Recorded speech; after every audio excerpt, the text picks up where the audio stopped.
दोस्तों, Burkina Faso अफ्रीकी continent का वो देश है जो बड़ी ही तेजी के साथ बदलता जा रहा है।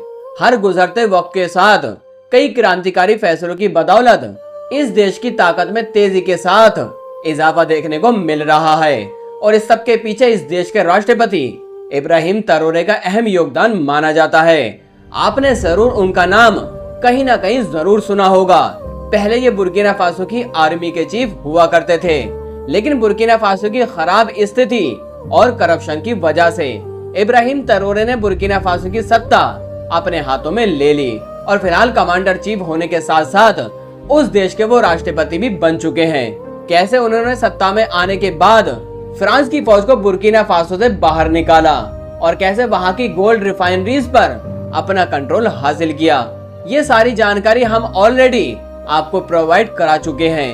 लेकिन दोस्तों, कई लोगों के दिमागों में एक सवाल जरूर आ रहा होगा कि आखिर इब्राहिम ट्रैओरे की आर्मी, बुर्किना फासो देश की सेना आखिर कितनी ताकतवर हो चुकी है, क्योंकि उनकी आर्मी भी लगातार चर्चाओं में बनी हुई है। उनके पास कुल कितने सैनिक हैं, कौन कौन से आधुनिक वेपन्स हैं और क्या भविष्य में ये देश फ्रांस, अमेरिका और इजराइल जैसे देशों के खिलाफ खड़ा हो सकता है।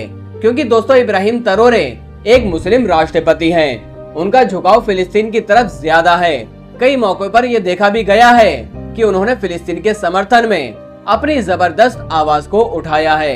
ये बात तो लॉजिकली करेक्ट है कि हो ना हो आने वाले वक्तों में वो अमेरिका और इजराइल के टारगेट पर नजर आने वाले हैं और वैसे भी यूरोप और वेस्टर्न जगत अफ्रीका को उभरता हुआ नहीं देख सकते। तो अगर ऐसे में उनके खिलाफ भविष्य में अमेरिका कोई एक्शन लेता है तो क्या वो युद्ध लड़ने में सक्षम है? ये सारी जानकारी आज की अपनी इस रिपोर्ट में हम आपको प्रोवाइड कराने वाले हैं। दोस्तों, किसी भी देश के ताकतवर होने के दो पैमाने होते हैं। पहला, वहाँ की अर्थव्यवस्था मजबूत होनी चाहिए। दूसरा, वहाँ की आर्मी के पास कितने खतरनाक वेपन्स हैं और किस जनरेशन के हथियार हैं, ये भी इफेक्ट करता है। इसके अलावा वहाँ की एयरफोर्स कितनी ताकतवर है, इस पहलू को भी बारीकी से देखा जाता है। फॉर एग्जाम्पल, अगर कोई देश अर्थव्यवस्था के लिहाज से मजबूत है भी, लेकिन उस देश की अगर डिफेंस ताकत कमजोर है या ना के बराबर है, तो उस देश का कोई खास वजूद हमारी इस दुनिया में बिल्कुल भी नहीं माना जा सकता। इसका बड़ा एग्जाम्पल कुवैत है। जब सद्दाम हुसैन ने कुवैत पर 1990 में हमला किया था, तो सिर्फ एक दिन के अंडर में सद्दाम हुसैन ने उस देश पर कब्जा कर लिया था। और यूं तो कहने को तो उस वक्त कुवैत हमारी इस दुनिया के अमीर तरीन देशों में शामिल था और आज भी है, लेकिन इन सब के बावजूद मजबूत अर्थव्यवस्था के बाद भी इराक ने सिर्फ एक दिन के अंदर कुवैत की राजधानी पर कब्जा कर लिया था। लिहाजा डिफेंस ताकत होना बेहद जरूरी है। मैंने कुवैत का एग्जाम्पल इसलिए भी दिया है क्योंकि बुर्किना फासो के राष्ट्रपति इब्राहिम ट्रैओरे फिलहाल वहाँ की अर्थव्यवस्था को मजबूत कराने की भरपूर कोशिश में लगे हुए हैं और उसको विकास की पटरी पर लाने की कोशिश में लगे हुए हैं, जो कि एक अच्छा कदम भी है। लेकिन डिफेंस ताकत को जब तक मजबूत नहीं किया जाएगा, तब तक उनका शुमार दुनिया के सबसे प्रभावशाली लीडर में नहीं होगा। अब एक नजर डाल लेते हैं फिलहाल इब्राहिम ट्रैओरे की सेना की ताकत क्या है और आखिर उनके पास कितनी क्षमता है। तो दोस्तों, आपको ये बात भी बताते चलें कि बुर्किना फौज कोई बहुत बड़ी और विशाल फौज नहीं है। आपको जानकर शायद हैरानी भी हो जाएगी कि बुर्किना फासो की आर्मी में सिर्फ 13,000 से 15,000 के बीच एक्टिव सोल्जर बताए जाते हैं, जिन्हें अगर दुनिया के ताकतवर देशों से कंपेयर किया जाए तो ये सिर्फ ना के बराबर होते हैं। लेकिन दोस्तों, जब से इब्राहिम ट्रैओरे ने इस देश की कमान संभाली है, सैनिकों की ये संख्या बढ़कर 50,000 से भी ज्यादा की हो चुकी है। अब आपके दिमागों में ये सवाल भी जरूर आया होगा कि आखिर 13,000 से सीधे 50,000 इतनी भर्ती कैसे हो गई। तो आपको ये बात भी बताते चलें कि बुर्किना फासो बेहद एक गरीब देश है और इसके पास इतने कम सैनिक इसलिए भी थे क्योंकि सैनिकों को दी जाती है सैलरी, लेकिन इनके पास तनख्वाह देने के लिए भी पैसे नहीं थे। लेकिन जब इब्राहिम ट्रैओरे सत्ता में आए तो उन्होंने देश के युवाओं को प्रोत्साहित किया और उनको समझाया गया और आज के दौर में 50,000 के करीब नौजवान बुर्किना फासो में एज अ वॉलंटियर शामिल हो चुके हैं। इब्राहिम ट्रैओरे ने आर्मी की एलिट यूनिट को पैट्रिक फोर्स का नाम दिया है, जिसमें सेवा देने वाले सैनिकों को कोई तनख्वाह, कोई वेतन नहीं दिया जाता।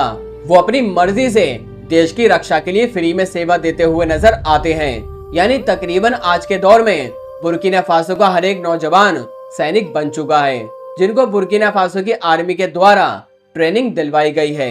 और वक्त पड़ने पर ये सब युवा बुर्किना फासो की फौज में शामिल होकर किसी भी ताकत के खिलाफ लड़ सकते हैं। तो फिलहाल अगर एक्टिव और रिजर्व सैनिकों की बात करें तो कुल मिलाकर बुर्किना फासो के पास लगभग 60,000 से 70,000 के बीच सैनिक हो चुके हैं, जिनमें 50,000 के करीब वॉलेंटियर सैनिक हैं और 50,000 के करीब एक्टिव सैनिक बताए जाते हैं। दोस्तों, बुर्किना फासो के साथ एक दुर्भाग्य ये भी रहा कि ये देश सालों से ISIS और अलकायदा जैसे आतंकवादी संगठनों के खिलाफ लड़ता आया है। एक दौर ये भी आ गया था कि आधे के करीब बुर्किना फासो पर इन आतंकवादी संगठनों ने कब्जा कर लिया था। वहाँ की जनता को ये आतंकवादी कत्ल कर दिया करते थे और हजारों की तादाद में बुर्किना फासो के बेगुनाह लोग अब तक इन आतंकवादी ग्रुप के द्वारा मारे जा चुके थे। लेकिन इब्राहिम ट्रेओरे ने जब से वहाँ की कमान संभाली है और वहाँ के युवाओं को ट्रेनिंग दी है, तो 80% के करीब बुर्किना फासो का इलाका अब तक इब्राहिम ट्रेओरे ने इन आतंकवादी संगठनों के ग्रुप से आजाद कराने में कामयाब हो चुके हैं। हालांकि फिलहाल अभी भी इनके खिलाफ संघर्ष चल रहा है।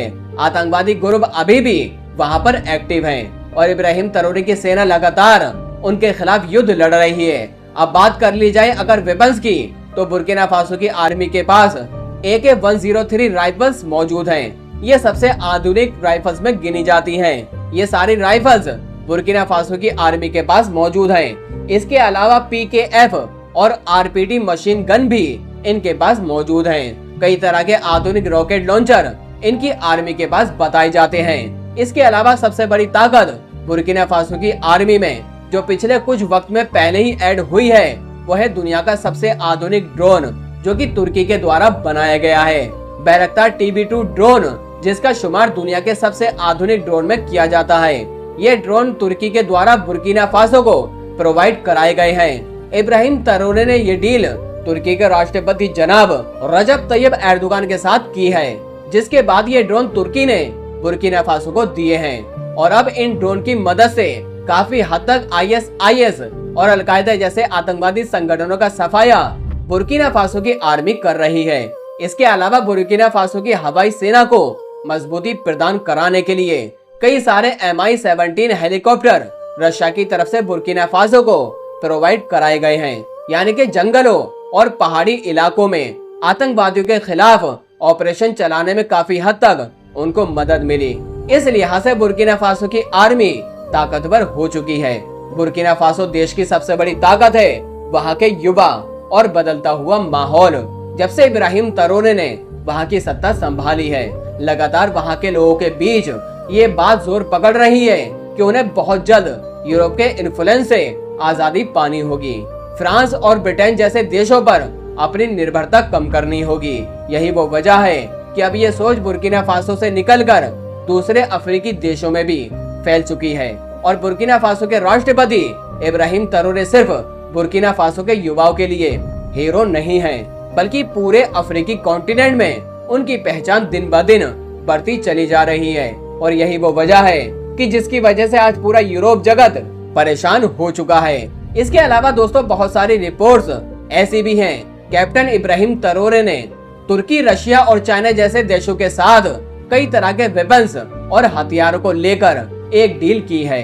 यानी कि आने वाले कुछ वक्त में कई तरह के आधुनिक वेपन्स, ड्रोन और हेलीकॉप्टर वो खरीदने वाले हैं। इसके अलावा वहाँ की एयरफोर्स में वो लगातार भर्ती कर रहे हैं। यानी कि वहाँ की जो कमजोर एयरफोर्स थी, उसको फिर से मजबूत बनाने के लिए वो लगातार बुर्किना फासो के राष्ट्रपति इब्राहिम ट्रेओरे कोशिश कर रहे हैं। तो दोस्तों, कुल मिलाकर अगर ये देखा जाए तो बुर्किना फासो की आर्मी तो फिलहाल अभी काफी छोटी है, लेकिन जिस तरीके की प्रगति, जिस तरीके की तरक्की और जिस तरीके की तब्दीली इब्राहिम ट्रेओरे हर बढ़ते दिन के साथ कर रहे हैं, ये बात बिल्कुल तय है कि आने वाले कुछ सालों में, कुछ दशक में ये देश एक बड़ी ताकत बन सकता है। लेकिन बस अब शर्त यही है कि इब्राहिम ट्रेओरे का इस देश में बना रहना बेहद जरूरी है, क्योंकि आने वाले वक्तों में हो सकता है कि यूरोपियन ताकतें उन पर हमला करने की भरपूर कोशिश करें।